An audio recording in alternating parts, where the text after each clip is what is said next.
ends the business of our meeting, but I think, Dr. Robinson, you wanted to talk a little bit about plans that the district has for upcoming learning learning opportunities for students. Just about everything I want to talk about. Okay.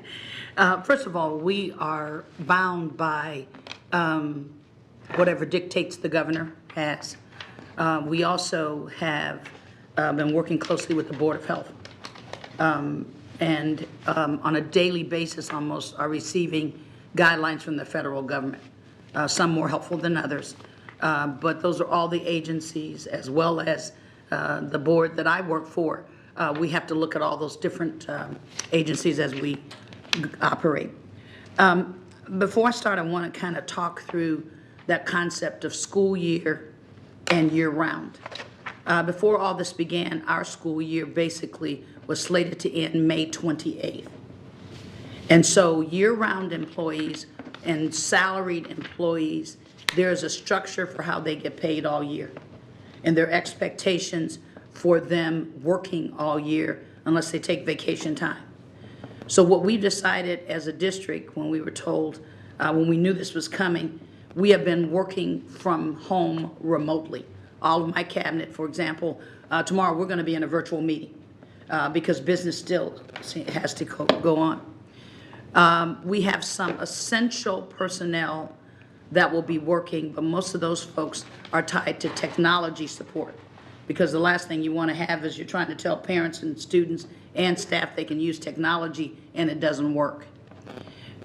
We don't have the schools staffed in that what we're doing with Sodexo is a thorough cleaning of every building, and it doesn't make sense to have people tramping in and out of buildings if you're trying to disinfect. So what we've done is all of the secretaries of the chiefs, and Janet being my secretary is one of them, we forwarded phone calls. So any that would have come to me go through Janet, any that would have gone to any of the other chiefs. We're finding right now that we're going to have to bolster up Get's office because people are just calling almost even when there are issues not necessarily related to this, but everybody's nervous right now and they call the schools. So just know that all of the calls that come into the district are being forwarded so that people get answers. I think the biggest resource that we have that we're keeping up to date is as people go to our website, fortwayneschools.org, there is a COVID-19 page, and there's a parent resource, and then there's a staff resource. And what we're trying to do is every single day, and Krista, I need to give her kudos, Krista and Mary Hess, just keep that information updated as soon as it changes. So we're trying to steer people to the website because there are some answers you can get without necessarily having to call someone, and they'll have the latest information. The other thing that I think we need to kind of talk about is every Tuesday, Cabinet and I will have our virtual cabinet meeting. But every day that I had normal meetings with my cabinet people, I'm having virtual conversations because things still happen. Everybody's not closed down. Reports are still due. The federal government still asks us questions. So for all intents and purposes, the district is still running. One of the things that we will be doing with building level administrators and department heads, we call them unit heads because they're responsible for a unit within the district. Every Friday morning we have a virtual conversation with them. So part of this is you can send things out, but the intent of the virtual meetings is for people to ask questions or to tell us things that people are asking them so that we can get information on the website. So despite the fact that the district is closed, we are still, for all intents and purposes, acting as if we're trying to carry on as much as we can. So just wanted to start with that. I think one more thing just to add is that the IDOE also has a webinar every Tuesday. So I think the governor has one whenever he wants. The IDOE has one every Tuesday. Mary Hess is in contact with the health department on a daily basis. So we're pretty much connected to all the people who give us information. So let me talk about the things I think that parents are concerned about. It's a curse and a blessing that the governor came out and announced till May 1 we'd be closed. Because I think people who, we were starting to get a lot of calls for people who were just flat out nervous about being out in public. And we have that from employees also. So I think people kind of know when the governor intends to have schools shut down. But then the other part becomes what happens to grades, what happens, we're getting an awful lot of call from seniors. I spoke to a parent on Friday whose daughter was just absolutely fried that she won't graduate. And so what we've tried to do is to prioritize and break down what it is we're going to do. And basically, we've got 4 groups of what we continue focus on education that we intend to do. The first is, and this is something that will be, first of all, on our website, but they're also the LMS, which is our internal curriculum website that every teacher has a page to. Okay, so all of our teachers will be connected to this LMS, and Jennifer Mabel and her staff will have every single week for every single grade level suggestions of work that parents can do with their students, pre-K through 11. Now, when we say that, all of the students don't have their textbook at home or those kinds of things, but what we're trying to focus on are what would the topics we would be covering grade by grade at that point. So it's an effort to make sure that we're keeping up what would have been happening every week. And it's specifically tailored to every grade level, doing the kind of activities that people could do at home, but also the IDOE plus the curriculum department have a wealth of other resources that will be connected to that.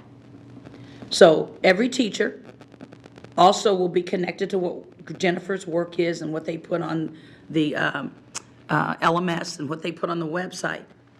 But very specifically, every teacher has their own website. And it's also tied into the LMS. So tomorrow, we've been working with FWA. Teachers will be given instructions on what they need to be doing through their own web page to connect with their students. We even have a way for high school teachers, they can have as many as 180 kids. They can have one website where they tie all of their classes to that one website and connect with their students simply all at the same time. So obviously, we're not expecting every teacher to give assignments where they're grading, but what we're trying to keep is the focus on what would you be doing, what kinds of activities can you do at home, what kind of things can we share online. We're still trying to figure out what other kinds of supports we can provide, but we do have plans for now through May 28. So we planned out what would happen for the rest of the school year for grades pre-K through 11. Okay, so that's that first one that everybody's connected to, and all teachers have an LMS page where their expectation is they're connecting with their kids. If kids don't have internet, we're expecting them to call them. Now, we're not expecting people to make home visits, but we are expecting for people to check in on kids to see if there are questions that students may have. But that's just generic touching every student. Now, we have 3 other very specific groups of students that we've targeted, and some will have pretty much direct support and instruction from teachers. The first is, we don't know what's going to happen with graduation, and there's all kinds of conversations from the governor. But if kids don't if they don't get their credits, they won't graduate. So we're not taking a chance that those kids who are in danger of failing don't get an opportunity to complete or get at least a passing grade in a course. And so we're using Edgenuity. The schools have a list of all the students who were in danger of failing when school ended last Friday. Those students have been contacted. We figured out which kids had computers at home, which kids didn't. We have issued and supported those students that didn't have technology at home. to make absolutely certain that any senior who at the time we left last Friday had a failing grade had an opportunity through Edgenuity to get a passing grade so that they can graduate. So that's just seniors. Then we have a larger group, which is dual credit, advanced placement, and a group of students at the Anthers Career Center and also at schools that they are going to get a certificate as a result of completing a class. Now, we're starting to get notices, for example, they're not doing the AP exams, not the AP. I think it's IB, but don't quote me on that. We're getting specifics from IB and AP as to who's going to take tests and who aren't. But what we're trying to make sure happens is that all the kids who are in the middle of all of those kind of the dual credits from college, those kids have to complete certain tasks or they won't get credit and they will have wasted a year. Just because I saw it online, I do think if you're taking an advanced placement course, you can go online to the College Board site and they'll give you some guidance about, in fact, I think they may even be giving the tests online. They are. Students can take it from home, but they are. But anyways, any students or teachers can go online and get that information right from the College Board. What we're going to do is tomorrow when we meet, we're going to get that information, send it out to make sure no one misses it, because that's the issue right now. Everybody's not aware of where to go, and so we're making sure that those kids who are in the dual credit, AP, IB, all of those, we're getting different messages, and those organizations are telling us what they intend for us to do with students. But all of those kids will have direct connection with a teacher online because they have to create task to get certification. So that's just not like Edgenuity doesn't do that, okay? So that's that group of dual credit, advanced placement, CTE. For example, the construction trades, those students won't be on Edgenuity. It's the Chris Roberts kind of classes. But they're gonna come through our Power School, which is once again on our website, because they have tasks they have to complete or they won't get certification. So each of those teachers over the Anthers Career Center, where those students have to get tasks completed to get their certification, those teachers have already started working on that. So there's quite a large group of students there. And some of those students will also be juniors, because if there were kids in dual credit or in AP courses that needed to complete. So that one does cover juniors and seniors.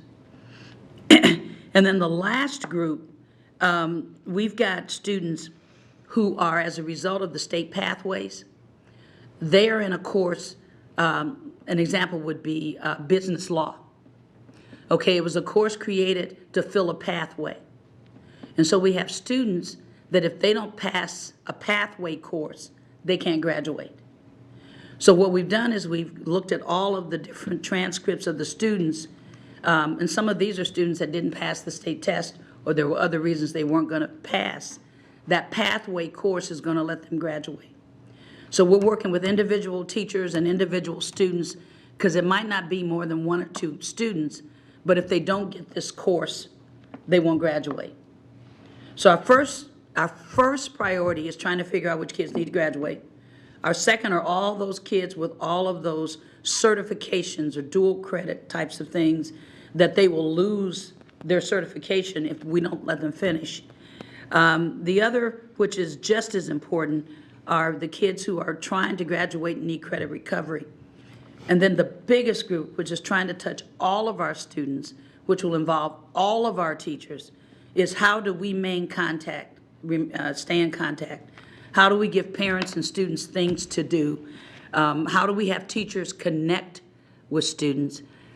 Because we realize that it's more than just whether we have them reading and writing. For some kids and some parents, the schools are their lifeline. And so we're trying to figure out a way that every teacher has a responsibility for the kids they're teaching. And if we all kind of break up the district and have a way that people can connect, hopefully we're going to make it through this.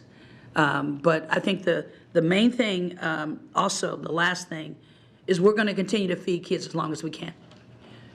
We have had phenomenal support from volunteers And Faye is working on a way to even let volunteers sign up. We're also thinking of ways that as we continue to feed kids, if there's a way to distribute materials, we intend to try to do that. So our intent is for as long as this is going on, we'll try to keep that focus on academics. If there are things we can pass out during the time that we're feeding kids, we intend to do that. But I think we pretty much have an assignment for everybody. And wanted to just kind of cover what we've been doing the last couple of weeks to get most of this in place. Do you have an So update questions? on the feeding, by the way? I think the last I heard, was it Tuesday last week? We fed or handed out like 4,200. It fluctuates. One of the things that it's interesting, we're going to keep an eye on that because some sites feed more kids than others. Right, right. And like if Weiser and Young, you might be able to combine some sites. But it's running about close to 4,000, a little bit over 4,000. And it just depends. The hours we have it open, they dribble in. So we're not really having a lot of trouble with like crowds all of a sudden. But we are having people come to be fed. Okay, any questions? Are any of the communities partnering with us in helping to distribute the food or donating food or anything like that? I mean, like the Parks Department, sometimes we work with them over the summer. Are any of our community partners helping us with this task of trying to get food out to 4,200 people? A lot of the focus of the volunteers and our community partners are what happens at dinner. We're having people try to figure that out. The federal government's relaxed a lot of the guidelines around feeding students, so we're not having any trouble feeding as many as come. Lunch and breakfast. But I think our partners are worried about what happens at night if there's not food at the home. And we've had some churches and some other people start looking at dinners. Great. That's exciting. So we have enough money in the budget to do these things, correct? We were going to pay our classified folks anyway. We have budgeted for like I told you, the school year, folks in the 260s. One of the things that, yes, the short answer is yes. Good, just wanted to hear that. Yeah. Thank you. But I got notes from principals. I think the board should be commended for agreeing to do that. The emotion that people showed when they were told that this board intended to continue to support them. For a lot of folks who work 2 and 3 jobs in our district, they lost the other 2 or 3. And so a lot of the classified people are our parents. So indirectly, it was the right thing to do, but I appreciate the board. Easy stepping in. decision. Yeah, Exactly, yeah, yeah, Yeah. very easy. yeah. But people are grateful. You need to know that. Good. Now, what I'll do is, there are 2 things that you'll continue to get from me. Before we hand out minutes of those Zoom meetings, I'll email those to you. But also any of the information that we get from the State Board of Ed, I'll email that also. So just know on Tuesdays, we have meetings, and on Fridays, we have meetings, and obviously in between. This is happening so quickly every day. There's something new that we're being asked to do or stop doing. So thank you so much.